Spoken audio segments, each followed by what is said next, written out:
ঘোরাঘুরি শেষ করে হচ্ছে ডোরাদের বাসায় আসছি। তারপরের দিন হচ্ছে যে মেহার ইচ্ছা, মেহাকে আমাকে স্কুল থেকে আনতে যেতে হবে, তারপর ওকে ঘুরতে নিয়ে যেতে হবে। তো হচ্ছে ফুচকা খাবে।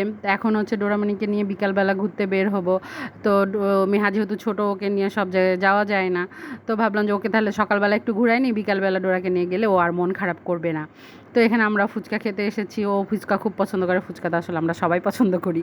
তো এখানকার ফুচকাটা অনেক মজার। আমরা এখানে যখনই আমি যাই তখন ওর সাথে মেহাকে নিয়ে আমরা যাই এখানে। তো ফুচকা খেয়ে আসি। তো বিকালবেলা হচ্ছে যে ডোরামণিকে নিয়ে আমার একটা ছোটো বোনের বাসায় যাব। আমরা হোস্টেলে একসাথে ছিলাম। তো ওর সাথে আমার খুব ভালো একটা সম্পর্ক। তো অনেক দিন পরে দেখা হবে। এবার ভেবে এসেছি যে ওর সাথে আমি দেখা করব। তো ওর বাসায় যেয়ে আসলে মানে ওর সাথে দেখা হওয়ার পরে তখনকার গল্প, যখন একসাথে ছিলাম তখনকার গল্প করতে করতে আর যে কোনো ভিডিও নিব কি কোনো ছবি নিব, তো লাস্টের স্মৃতি একটা ছবি তুলেছিল। বাট আমি কোনো নিজে থেকে কোনো ছবি বা কোনো ভিডিও কিছুই নিই না। ওর বাড়িটা আমার এত সুন্দর লেগেছে, এত সুন্দর ছিমছাম গুছিয়ে রেখেছে, আমার খুবই পছন্দ হয়েছে। বাট এখন মনে হচ্ছে যে কেন আমি স্মৃতি হিসাবে কিছু ভিডিও বা ছবি তুলে নিয়ে আসিনি। তো যাই হোক, নেক্সট টাইম এরপরে স্মৃতির বাসায় যে তোমার বাসায় আমি সারাদিন থাকবো, সারাদিন থেকে তোমার সাথে সারাদিন গল্প করব। এবারও অনেক গল্প করা হয়নি, তো অনেকগুলো গল্প বাকি আছে, সেগুলো স্মৃতিচারণ করতে হবে। সেগুলো গল্প টল্প করে তোমার সাথে অনেক টাইম পার করবো মনে করে আছি। নেক্সট টাইম যাবো তখন তোমার বাসায়।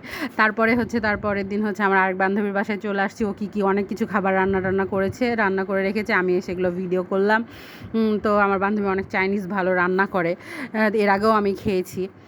তো অনেক ভালো লেগেছে। তো এই জন্য হচ্ছে যে কি বলে, ওগুলো ভিডিও করে আমি আর ডোরামণি এগুলোর কথা বলছিলাম। এও হচ্ছে আমার এই বান্ধবীর বাসা অনেক সুন্দর করে সাজিয়েছে। প্রচুর গাছ তার বাসায়, প্রচুর গাছ। তো এই জন্য আর বাসাটাও অনেক সুন্দর করে সাজিয়ে রেখেছে। আমাদের অনেক পছন্দ হয়েছে। ডোরা আর আমি এখানে বসে বসে বলছিলাম যে এই জায়গাটা, মানে ওর বাসাটা অনেক সুন্দর করে সাজিয়েছে। তো এই যে ডোরামণি হাই দিচ্ছে। তারপরে হচ্ছে যে ওর এটা রুমে আসছি, আমরা তো ওর বেড টেড নষ্ট করে দিয়েছি গল্প করতে করতে। তারপরে ওখানে মেহারি বসে গল্প করছে।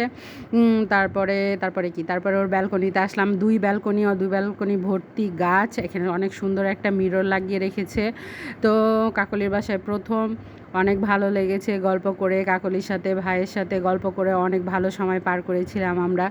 তো এই তো, নেক্সট টাইম আবার কখন যাওয়া হবে, কখন দেখা হবে। তো আমার ভিডিওটা যদি ভালো লাগে তাহলে অবশ্যই একটা লাইক দিবেন, আর আমার পেজে ফলো না দিয়ে থাকলে প্লিজ একটা ফলো দিয়ে দিবেন।